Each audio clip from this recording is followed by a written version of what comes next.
Russia has repeatedly accused members of this council of politicizing a humanitarian situation.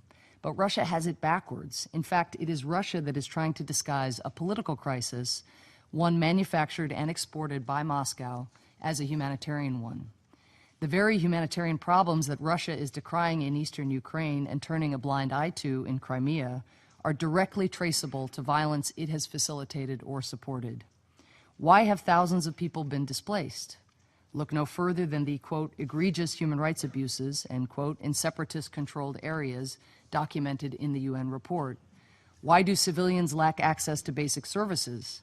The UN report documents the, quote, deliberate targeting by the armed groups of critical public utilities like water, electricity, and sewage plants, end quote. In recent weeks, Russian cross-border military assistance to illegal separatists has actually increased substantially. Russian tanks, infantry fighting vehicles, multiple rocket launcher systems, and truckloads of munitions continue to flow to separatists, while new fighters are trained on Russian soil. And Russia continues to take actions that escalate the conflict, amassing more and more troops and hardware near the border, launching extensive military exercises this week, and shelling across the border into sovereign Ukrainian territory.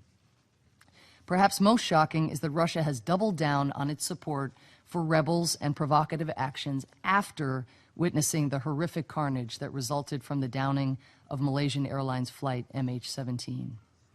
On Wednesday, international investigators were once again forced to suspend their work at the MH17 crash site due to risks of being taken hostage by illegal armed groups and the threat felt by the increased concentration of Russian troops nearby. This is deplorable. It is yet another insult to the dignity of the victims and their loved ones who have already endured more than any families should ever have to endure.